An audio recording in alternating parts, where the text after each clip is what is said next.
اس بار robot کی عمران کی طرف سے پش تھی اور عمران کی زوردار ٹکر سے روبوٹ اچھل کر منہ کے بال فرش پر دھماکے سے گرا۔ عمران اس سے ٹکرا کر ایک طرف کو گرا تھا، لیکن روبوٹ عمران کے اٹھنے سے پہلے ہی یوں اچھل کر کھڑا ہو گیا جیسے اسپرنگ اچھل کر واپس آتا ہے، اور اس کے ساتھ ہی وہ تیزی سے گھوما، لیکن عمران کا جسم چکنی مچھلی کی طرح فرش پر پھسلا اور پھر اس کے دونوں ٹانگوں کی ضرب روبوٹ کی ٹانگوں پر بیک وقت پڑی اور روبوٹ اس پر پہلو کے بعد فرش پر ایک دھماکے سے گرا ہی تھا کہ عمران تیزی سے اٹھا اور تیزی سے دوبارہ اٹھتے ہوئے روبوٹ پر گر پڑا۔ اس نے دونوں ٹانگیں پھیلا کر روبوٹ کے گرد کس لیں۔ وہ اب روبوٹ کو کسی طور سیدھا نہیں ہونے دینا چاہتا تھا۔ روبوٹ نے ایک زوردار جھٹکے سے اپنے آپ کو چھڑا لیا اور عمران باوجود زور لگانے کے اس کے ساتھ ہی اٹھتا گیا، لیکن اس نے ٹانگوں کی گرفت نہ چھوڑی۔ اب روبوٹ تو اٹھ کر کھڑا ہو چکا تھا، جبکہ عمران اس کے ساتھ سر کے بال لٹک رہا تھا۔ اسی لمحے روبوٹ کے دونوں ہاتھوں نے پوری قوت سے عمران کے پیروں پر ضرب لگائی اور عمران کی گرفت ختم ہو گئی اور وہ الٹ کر دوسری طرف جا گرا۔ روبوٹ تیزی سے پلٹا، اس کا ایک ہاتھ اٹھنے ہی لگا تھا کہ عمران کے جسم یکلحاظ سمٹ کر پھیلا اور اس پر اس کی خوفناک فلائنگ کک روبوٹ کے عین سینے پر لگی اور روبوٹ اچھل کر پشت کے بال ایک زوردار دھماکے سے نیچے جا گرا،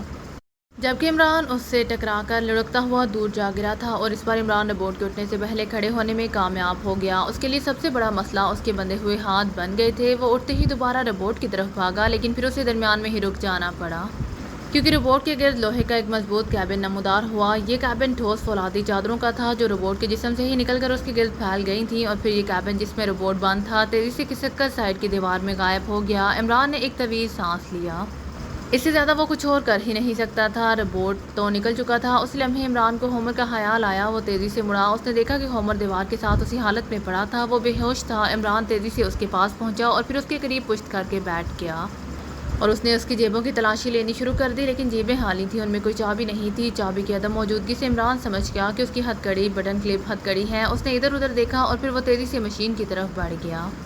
مشین کی سائیڈ میں ایک سلاخ سی ابری ہوئی تھی۔ عمران نے اس کی طرف پشت کر کے ہتھ کڑی کا درمیانی حصہ اندازے سے اس سلاخ پر ٹکایا اور پھر زوردار کٹک کی آواز کے ساتھ ہی ہتھ کڑی تو کھل گئی، لیکن اس کے ساتھ ہی وہ سلاخ بھی دب گئی اور پورے کمرے میں نیلے رنگ کا دھواں سا پھیل گیا۔ عمران نے فوراً سانس روکا اور وہ جلدی سے ہومر کی طرف مڑا۔ اس نے انتہائی پھرتی سے ہومر کو اٹھایا اور دوڑتا ہوا کمرے سے باہر نکل آیا۔ راہداری میں آ کر اس نے ہومر کو فرش پر لٹایا اور تیزی سے اس کے منہ پر تھپڑ مارنے شروع کر دیے۔ چند لمحوں بعد ہومر نے آنکھیں کھول دی۔ عمران اس کے اوپر جھکا ہوا تھا۔ جیسے ہی ہومر کی آنکھیں کھلیں، عمران نے اس کی آنکھوں میں آنکھیں ڈال دیں اور ہومر کا لاشعوری طور پر سمٹتا ہوا جسم پھیل گیا۔ وہ رینج میں آ چکا تھا۔ عمران نے اسے ایسے وقت میں رینج میں لیا تھا جبکہ وہ شعور اور لاشعور کی درمیانی کیفیت میں تھا، ورنہ ہومر کی ذہنی ساخت ایسی تھی کہ وہ ہپناٹزم رینج میں نہیں آ سکتا تھا۔ تمہارا ذہن میرے کنٹرول میں ہے، میں جو کچھ کہوں گا تم وہی کہو گے اور کرو گے۔ عمران نے الفاظ پر زور دیتے ہوئے کہا، ہاں میں وہی کہوں گا اور کروں گا جو تم کہو گے۔ ہومر نے ڈوبے ہوئے لہجے میں جواب دیا، تمہارا شعور اب کام نہیں کرے گا اور لاشعور میرے قبضے میں رہے گا۔ عمران نے دوبارہ اسی انداز میں کہا اور ہومر نے یہی فقرہ دہرایا اور عمران اٹھ کر کھڑا ہو گیا۔ چند لمحوں بعد ہومر خود بخود اٹھ کر کھڑا ہو گیا۔ اس کی آنکھیں کھوئی کھوئی سی نظر آنے لگی تھیں۔ MC1 کو حکم دو کہ تمام گروپ کو زیرو روم سے رہا کر کے یہاں پہنچا دے، عمران نے سخت لہجے میں ہومر سے کہا۔ MC1 میں تمہیں حکم دیتا ہوں کہ زیرو روم میں موجود تمام لوگوں کو رہا کر کے یہاں پہنچا دو، ہومر نے تیز لہجے میں کہا، اور اس کی فقرہ مکمل ہونے کے تھوڑی دیر بعد ایک دیوار درمیان سے پھٹی اور پھر فرش کی پٹی چلتی ہوئی نظر آئی جیسے بیل چلتی ہے۔ دوسرے لمحے عمران کے تمام ساتھی ایک ایک کر کے اندر کمرے میں آ کر گرے۔ وہ بے ہوش تھے۔ آخر میں جولیا کو اندر پھینکا گیا اور اس کے ساتھ ہی دیوار برابر ہو گئی۔ انہیں ہوش میں لے کر آؤ، عمران نے ان کی حالت دیکھتے ہوئے کہا، کیونکہ ان کی حالت بتا رہی تھی کہ وہ کسی گیس سے بے ہوش کیے گئے ہیں۔ MC1 انہیں ہوش میں لے کر آؤ، ہومر نے فوراً ہی کہا، اور چند لمحوں بعد اس کے سب ساتھیوں نے خود بخود آنکھیں کھول دیں۔ وہ حیرت سے ادھر ادھر دیکھ رہے تھے۔ عمران MC1 کی کارکردگی پر حیران تھا۔ اس قسم کا کمپیوٹر اس کے تصور سے بھی بالا تر تھا۔ ہومر MC1 سے پوچھو کہ B5 کوڈ کو کیسے بدلا جا سکتا ہے، عمران نے ہومر سے مخاطب ہو کر کہا، اور ہومر نے اس کے حکم کی تعمیل کر دی۔ B5 کوڈ بدلنے کے لیے الیکٹرک راڈز کو کوڈیفائڈ کرنا ہوگا۔ ایک مشین سے کھڑکھڑاتی ہوئی آواز سنائی دی۔ ارے یہ کیا ہو رہا ہے، میں کہاں ہوں؟ اچانک ہومر کی تعجب سے بھرپور آواز سنائی دی اور عمران جو مشین کی طرف دیکھ رہا تھا تیزی سے گھوما، لیکن اسی لمحے اس نے ہومر کو بلی کی سی تیزی سے قریب دیوار کی طرف دوڑتے ہوئے دیکھا۔ عمران نے لپک کر اسے پکڑنا چاہا مگر وہ تو جیسے دیوار میں غائب ہو چکا تھا۔ عمران اسے پکڑنے کے لیے دیوار سے جا ٹکرایا اور دیوار بالکل ٹھوس تھی۔ نکلو یہاں سے نکلو، عمران نے چیختے ہوئے کہا اور دروازے کی طرف دوڑا۔ اس کے ساتھیوں نے اس کی پیروی کی۔ صفدر نے اپنی رفتار جان بوجھ کر سست رکھی۔ وہ سب سے آخر میں دروازے تک پہنچا اور دوسرے لمحے اس نے جیبوں سے 2 بام نکالے اور انگوٹھوں سے ان کے پن دبا کر سامنے والی بڑی مشین پر پھینک دیے اور اچھل کر راہداری میں آ گیا۔ دوسرے لمحے خوفناک دھماکہ ہوا اور راہداری میں دوڑتے ہوئے وہ سب اچھل کر منہ کے بال گرے۔ دھماکہ اس قدر خوفناک تھا کہ ان کے جسم بری طرح لرزنے لگے، لیکن چند لمحوں بعد ہر چیز ساکت ہو گئی۔ اور تم نے بم مارے تھے؟ عمران نے اٹھ کر صفدر سے پوچھا۔ ہاں عمران صاحب، اب بموں سے ہی اس خوفناک ہیڈ کوارٹر کی تباہی ہو سکتی ہے اور کوئی ذریعہ نہیں۔ صفدر نے رکتے ہوئے کہا، ایسا نہیں ہے، یہ عام ساخت کا کمپیوٹر نہیں ہے، میں اب اسے کچھ سمجھنے لگا ہوں، اسی لیے بموں کی تباہی سے مقصد حل نہیں ہوگا۔ زیادہ سے زیادہ یہی ہوگا کہ عارضی طور پر ہیڈ کوارٹر تباہ ہو جائے گا، لیکن یہ کمپیوٹر اسے پھر بنا لے گا۔ یہ انتہائی خوفناک، حیرت انگیز کمپیوٹر ہے، عام کمپیوٹر سے صدیوں آگے۔ یہ خود خوفناک عفریت ہے، یہ خود حلقہ موت ہے، عمران نے کہا۔ تو پھر صفدر اور اس کے ساتھیوں نے حیران ہو کر پوچھا، اس کا ایک ہی حل ہے کہ اس کمپیوٹر کو بدل دیا جائے، اس کے سینٹرل مائنڈ میں ہیڈ کوارٹر کو تباہ کرنے کی فیڈنگ کی جائے، تو پھر یہ اسود اس ہیڈ کوارٹر کو بھی اور اپنے آپ کو بھی تباہ کر لے گا، عمران نے جواب دیا۔ لیکن کیسے، کس طرح اس کا دماغ بدلا جا سکتا ہے؟ سب نے بچوں جیسے انداز میں پوچھا۔ اس کے لیے مجھے اپنی جان کی قربانی دینی ہوگی، بس اس کے سوا اور کوئی صورت نہیں ہے، عمران نے انتہائی سنجیدہ لہجے میں کہا۔ اور اس کی بات سن کر سب لوگ یوں بری طرح اچھلے جیسے ان کے سروں پر بم پھٹ پڑے ہوں۔ جان کی قربانی؟ کیا مطلب؟ کیا کہنا چاہتے ہو تم؟ سب نے تیکھے لہجے میں کہا۔ سنو، اب تک جو کچھ ہوا ہے وہ سب انتہائی خطرناک تھا، یہ تو ہماری قسمت تھی کہ ہم اب تک زندہ ہیں۔ یہ ہیڈ کوارٹر دراصل موت کا گہرا کنواں ہے، یہاں کسی بھی لمحے کسی بھی طرف سے یقینی موت ہم پر جپٹ سکتی ہے، اسی لیے اب میں نے فائنل ایکشن سوچ لیا ہے، اور یہ فائنل ایکشن یہ ہے کہ میں بلیک روم میں داخل ہو جاؤں۔ بلیک روم اس جگہ کو کہتے ہیں جہاں کمپیوٹر کی ورکنگ مشین ہوتی ہے، اور ظاہر ہے اس میں داخلہ موت کے منہ میں داخلے کے برابر ہے، اس پر کوئی بم کوئی اسلحہ کام نہیں آتا۔ وہاں موجود الیکٹرک راڈز کو نئے سرے سے کوڈیفائڈ کرنا ہوگا، ان کے کوڈیفائڈ ہوتے ہی کمپیوٹر کا ذہن صاف ہو جائے گا، اور اس کے بعد اس میں جو بھی فیڈ کیا جائے گا وہ وہی کرے گا، عمران نے کہا۔ اسے B5 کوڈ کہا جاتا ہے؟ صفدر نے چونکتے ہوئے پوچھا۔ ہاں، کمپیوٹر کے ذہن میں موجود پہلے سے فیڈنگ کو صاف کر کے نئی فیڈنگ کی جائے، اور چیف باس یہی کرنا چاہتا تھا، اور ایسا بلیک روم میں داخل ہوئے بغیر نہیں کیا جا سکتا، بشرط یہ کہ کوئی شخص وہاں زندہ داخل ہو سکے، عمران نے کہا۔ لیکن یہ الیکٹرک راڈز کو کوڈیفائڈ کیسے کیا جائے گا؟ کیپٹن شکیل نے پوچھا۔ یہ جدید کمپیوٹر سائنس کی مخصوص اصطلاح ہے، اسے سمجھایا نہیں جا سکتا، بہرحال اگر میں زندہ رہ گیا تو میرے لیے یہ کام مشکل نہیں ہوگا، عمران نے سر ہلاتے ہوئے کہا۔ لیکن یہ بلیک روم ہے کہاں؟ جولیا جو اب تک خاموش کھڑی تھی بول پڑی۔ اسے ڈھونڈنا پڑے گا، ان مشینوں کے خاتمے کی وجہ سے راہداری وقتی طور پر کمپیوٹر سے محفوظ ہو چکی ہیں، آپ لوگ یہیں رہیں گے، میں جا کر بلیک روم ڈھونڈتا ہوں، عمران نے کہا۔ سنو عمران، اگر قربانی دینی ہے تو سب دیں گے، تم اکیلے ہی محب وطن نہیں ہو، ہمیں بھی یہی جذبہ موجود ہے، جولیا نے سخت لہجے میں کہا۔ یہ بات نہیں، تم لوگ سیکرٹ سروس کے ممبر ہو، ملک کا قابل قدر سرمایہ، جبکہ میں ایک عام سے آدمی ہوں، میرے ہونے نہ ہونے سے ملک کو کوئی نقصان نہیں ہوگا، جبکہ تم جیسے منجے ہوئے ایجنٹ بڑی مشکل سے ملتے ہیں، عمران نے کہا۔ لعنت بھیجو سیکرٹ سروس پر، ہم سب ساتھ ہی مریں گے اور ساتھ ہی جئیں گے، جولیا نے انتہائی جھنجھلائے ہوئے انداز میں کہا۔ کاش یہ بات تم نے میرے اور صرف اپنے متعلق کہی ہوتی تو شاید میں خوشی سے اور تنویر رقابت سے اب تک مار چکا ہوتا، بہرحال عمران نے مسکراتے ہوئے کہا۔ شٹ اپ، یہ مذاق کا وقت ہے، جولیا اور جھنجھلا گئی، جبکہ باقی ساتھیوں کے چہروں پر مسکراہٹ رینگ گئی، اور عمران کے فکرے نے وہ اعصابی تناؤ ختم کر دیا تھا جس سے وہ دوچار تھے، اب ان کے چہرے کھل اٹھے تھے۔ جولیا ٹھیک کہہ رہی ہیں، صفدر نے مسکراتے ہوئے کہا۔ میں تمہاری باتیں سن رہا ہوں، اس راہداری میں تم وقتی طور پر محفوظ ہو، لیکن اس سے باہر نکلتے ہی تم میری ذات میں ہوگے، اور پھر تم دیکھنا کہ تمہارا حشر کس قدر عبرت ناک ہوتا ہے۔ مجھے چیف باس نے تمہارے خاتمے کا فائنل حکم دے دیا ہے۔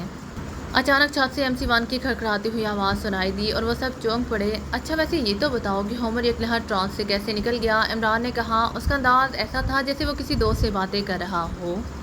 تم نے خوفناک حربہ اختیار کیا تھا، سابقہ چیف باس جیسا، لیکن مجھ میں پہلے سے یہ صلاحیت رکھ دی گئی تھی کہ میری آواز سنتے ہی ہر قسم کا ٹرانس خود بخود ختم ہو جاتا ہے، چنانچہ جیسے ہی میری آواز ہومر کے دماغ میں پہنچی وہ ٹرانس سے باہر آ گیا، اور پھر میں نے اسے محفوظ مقام پر پہنچا دیا۔ میں مشین بچانا چاہتا تھا، اس لیے میں تمہارے آخری آدمی کی راہداری میں پہنچنے کا انتظار کر رہا تھا، مگر تمہارے آدمی نے بم مار کر کلک مشین اڑا دی، اس طرح راہداری محفوظ ہو گئی۔ میرا شعبہ انجینئرنگ تیزی سے کام کر رہا ہے، جلد ہی نئی مشین تیار ہو کر یہاں نصب ہو جائے گی، کمپیوٹر نے جواب دیا۔ یار MC1 صاحب، کم از کم یہ تو بتا دو کہ بلیک روم کہاں ہے؟ عمران نے پوچھا۔ بلیک روم تمہارے قریب ہے، لیکن تم وہاں تک نہیں پہنچ سکتے، اب یا تو اس راہداری میں بھوکے پیاسے مر جاؤ یا پھر باہر نکل کر موت کو گلے لگا لو، اس کا فیصلہ تم خود کرو، کمپیوٹر نے کہا، اور اس کے ساتھ ہی آواز آنی بند ہو گئی۔ عمران چند لمحے خاموش کھڑا سوچتا رہا، پھر وہ صفدر سے مخاطب ہوا۔ تمہارے پاس کون کون سا اسلحہ ہے؟ عمران نے پوچھا، اور صفدر نے جیبوں میں موجود باقی ماندہ بم نکال کر عمران کے سامنے کر دیے۔ وہ ایک کیپسول نما بم کو دیکھ کر خوشی سے اچھل پڑا۔ BC1 بھی ہے، ویری گڈ، یہ تو تحفہ ہے، عمران نے جلدی سے وہ کیپسول صفدر کے ہاتھ سے لیتے ہوئے کہا۔ یہ تو ہمارے پاس بھی ہے، باقی ساتھیوں نے کہا، اور ان سب نے اپنی اپنی جیبوں سے وہ کیپسول نکال لیے۔ تم شاید اسے کوئی بم سمجھ کر اٹھا لائے ہو، یہ بم نہیں ہے، اس کے اندر ایک گیس بھری ہوتی ہے جسے BC1 کہتے ہیں۔ اس گیس سے انسان کا جسم پتھر کی طرح سخت ہو جاتا ہے، اس کا اثر 1 گھنٹے تک رہتا ہے۔ عمران نے کیپسول کو ہاتھ میں اٹھاتے ہوئے کہا۔ پتھر کی طرح کا سخت کیا مطلب؟ کیا آدمی پتھر بن جاتا ہے؟ جولیا نے کہا، ہاں بالکل پتھر کی طرح، لیکن وہ سن سکتا ہے، سوچ سکتا ہے، لیکن حرکت ختم۔ عمران نے سر ہلاتے ہوئے کہا، تو پھر اس کا ہمیں کیا فائدہ؟ یہ تو الٹا ہمارے لیے نقصان دہ ہے۔ صفدر نے کہا، میں نے اس کا فائدہ ڈھونڈ لیا ہے، بہترین فائدہ، عمران نے ہنستے ہوئے کہا، اور دوسرے لمحے اس نے ہاتھ میں موجود کیپسول کو زور سے زمین پر پھاڑ دیا اور خود سانس روک لیا۔ کیپسول زمین پر پڑتے ہی پھٹ گیا۔ ارے یہ کیا؟ سب عمران کی اس حرکت پر چونک پڑے، لیکن دوسرے لمحے وہ سب یوں ساکت ہو گئے جیسے چابی سے چلنے والے کھلونے چابی ختم ہو جانے پر رک جاتے ہیں۔ عمران چند لمحے اسی طرح سانس روکے کھڑا رہا۔ وہ دل میں 100 تک گنتی گن رہا تھا۔ جب گنتی 100 تک پہنچی تو اس نے سانس لیا اور پھر پے در پہ 3 سانس لیے۔ اس کے لبوں پر مسکراہٹ نمودار ہو گئی۔ دیکھا اس کا فائدہ؟ اب میں اطمینان سے بلیک روم میں داخل ہوں گا اور تم 1 گھنٹے تک یہیں بت بنے کھڑے رہو گے۔ سنو، اگر میں کامیاب ہو گیا تو پھر یہ ہیڈ کوارٹر ختم ہو جائے گا، اور اگر نہ ہو سکا تو پھر خدا حافظ، اگلے جہان ملاقات ہوگی، عمران نے کہا اور یوں ہاتھ ہلا کر آگے بڑھ گیا جیسے الوداع کہہ رہا ہو۔ وہ سب بت بنے کھڑے رہ گئے اور عمران کے قدم راہداری کے موڑ کی طرف بڑھتے چلے گئے۔ ہومر ایک چھوٹے کمرے کے درمیان رکھی ہوئی کرسی پر بیٹھا ہوا تھا۔ کرسی کے سامنے میز پر ایک چھوٹی سی مشین تھی۔ یہ آپریٹنگ ورکنگ روم تھا، پورے ہیڈ کوارٹر میں سب سے محفوظ جگہ تھی۔ ہومر عمران اور اس کے ساتھیوں سے بچ کر یہاں پہنچنے میں کمپیوٹر کی وجہ سے کامیاب ہوا تھا، کیونکہ کمپیوٹر نے اس کے دماغ میں راستہ ڈال دیا تھا۔ لیکن اب ہومر عمران اور اس کے ساتھیوں سے سخت خوفزدہ تھا۔ اسے یہ لوگ اب مافوق الفطرت نظر آنے لگ گئے تھے۔ یہاں آتے ہی اس نے عمران اور اس کے ساتھیوں کے فوری قتل کا حکم دے دیا تھا۔ اب وہ سامنے مشین رکھی ان کی ہلاکت کی خوشخبری سننے کا منتظر تھا۔ اسے مکمل یقین تھا کہ کمپیوٹر کے لیے ان کی ہلاکت کوئی مسئلہ نہیں بنے گی۔ MC1 نے ربورٹ والا تجربہ ختم کر دیا تھا، کیونکہ اس سے اس کا انتہائی تلخ تجربہ ہوا تھا۔ چنانچہ وہ دوبارہ فکس مشین کی صورت میں ہو گیا تھا اور ربورٹ کو اسٹور میں ڈال دیا گیا تھا۔ MC1 کالنگ چیف باس۔ MC1 کی مخصوص کھڑکھڑاتی ہوئی آواز سنائی دی۔ کیا ہوا MC1؟ ختم ہو گیا یہ گروپ؟ ہومر نے چونک کر کہا، نو سر، انہوں نے بم مار کر کلک مشین تباہ کر دی ہے اور وہ سب راہداری میں موجود ہیں۔ راہداری کلک مشین سے وابستہ تھی، اسی لیے وہ راہداری میں محفوظ ہیں۔ جب تک شعبہ انجینئرنگ دوسری کلک مشین بنا کر نصب نہیں کر دیتا، میں اس راہداری کا ان میں کچھ نہیں بگاڑ سکتا۔ MC1 کی آواز سنائی دی۔ وہ وہاں کیا کر رہے ہیں اور کیوں رکے ہوئے ہیں؟ ہومر نے ہونٹ کاٹتے ہوئے پوچھا۔ وہ آپس میں باتیں کر رہے ہیں۔ وہ بلیک روم میں گھس کر بھی 5 کوڈ بدلنا چاہتے ہیں۔ میں ان کی راہداری سے باہر نکلنے کا انتظار کر رہا ہوں۔ ان کے باہر آتے ہی ان پر عبرتناک موت کا وار کر دوں گا۔ MC1 نے کہا، بلیک روم وہ کیا ہوتا ہے؟ ہومر نے چونک کر پوچھا۔ یہ کمپیوٹر کا مین ورکنگ شعبہ ہے، آپ فکر نہ کریں، اسے ہر لحاظ سے محفوظ کر دیا ہے، اس میں ایک مکھی تک نہیں گھس سکتی۔ MC1 نے جواب دیا، انہیں کسی طرح باہر نکالو، کسی بھی طرح۔ اب ان کا وجود ہیڈ کوارٹر میں ایک لمحے کے لیے بھی برداشت نہیں کر سکتا، عمران نے غصیلے لہجے میں کہا۔ وہ بہرحال باہر نکلیں گے، وہ کب تک اس راہداری میں رہیں گے؟ میں انتظار کر رہا ہوں، MC1 نے کہا۔ اگر تم کہو تو میں اس راہداری میں جا کر کوئی کارروائی کروں، میں کیا کر سکتا ہوں؟ مجھے گائیڈ کرو، ہومر نے کہا۔ ہاں، آپ انہیں باہر نکلنے پر مجبور کر سکتے ہیں۔ جس کمرے میں آپ ہیں اس کی دائیں دیوار میں ایک الماری ہے، اس میں الیکٹرو کوٹڈ مشین ہے۔ اس مشین کو اپنے بیلٹ پر باندھ لیں اور بے فکر ہو کر اس راہداری میں چلے جائیں۔ اس مشین کے ہوتے ہوئے کوئی اسلحہ آپ پر کارگر نہیں ہو سکتا۔ اندر پہنچ کر آپ مشین کا سرخ رنگ کا بٹن دبائیں گے تو مشین سے سرخ رنگ کی شعاع نکل کر جس پر بھی پڑے گی وہ دیکھتے ہی دیکھتے جل کر راکھ ہو جائے گا، MC1 نے اسے گائیڈ کرتے ہوئے کہا۔ وہ انتہائی شیطان صفت لوگ ہیں، ایسا نہ ہو کہ وہ مجھ سے مشین ہی چھین لیں۔ کیا تم مشین کو کنٹرول کر سکتے ہو؟ ہومر نے کرسی سے اٹھتے ہوئے کہا۔ نہیں، یہ سیلف ورکنگ مشین ہے، آپ خود کو کنٹرول کرنا ہوگا۔ اگر آپ ایسا نہیں چاہتے تو پھر یہیں رہیں۔ جب وہ باہر نکلیں گے تو میں ان کا خاتمہ کر دوں گا، MC1 نے جواب دیا۔ نہیں، زیادہ تر انتظار نہیں ہو سکتا، میں جاتا ہوں، ہومر نے کہا اور الماری کی طرف بڑھ گیا۔ اس نے الماری کھولی تو وہ بالکل خالی تھی، مگر دوسرے لمحے کھٹاک کی آواز سے اس کے اندر ایک خانہ نمودار ہوا جس میں بغل نما مشین نظر آ رہی تھی، جس کے ساتھ بیلٹ موجود تھی۔ میگنم 5 کو اتار دیجیے اور یہ مشین باندھ لیجیے، MC1 نے کہا، اور ہومر نے سر ہلاتے ہوئے اپنی پشت سے بندھا ہوا ڈبہ اتار کر رکھ دیا اور یہ مشین اپنی ناف کے آگے باندھ دی۔ اس کی سائڈ پر 3 مختلف رنگوں کے بٹن موجود تھے۔ سرخ رنگ کے بٹن کے متعلق تو تم نے بتا دیا ہے، باقی 2 بٹن کس لیے ہیں؟ ہومر نے پوچھا۔ پیلے رنگ کا بٹن دبنے سے ایسی ریز نکلتی ہے جو الیکٹرک کوٹڈ کے کام آتی ہے، اور نیلے رنگ کے بٹن دبانے سے مشینی سسٹم وقتی طور پر جام ہو جاتا ہے۔ آپ بہرحال صرف سرخ رنگ کا بٹن دبائیں گے، MC1 نے کہا اور سر ہلاتا ہوا دروازے کی طرف بڑھ گیا۔ دروازہ کھلتے ہی وہ راہداری میں آیا اور تیز تیز قدم اٹھاتا اس طرف کو بڑھنے لگا جدھر کلک مشین اور اس سے ملحقہ راہداری موجود تھی۔ مختلف پوائنٹ سے گزرنے کے بعد وہ آخرکار راہداری میں آیا اور تیز تیز قدم اٹھاتا اس طرف کو بڑھنے لگا جدھر کلک مشین اور اس سے ملحقہ راہداری تھی۔ مختلف پوائنٹ سے گزرنے کے بعد آخرکار وہ اس راہداری کے قریبی موڑ تک پہنچ گیا۔ دونوں راہداریوں کے درمیان ایک دروازہ تھا۔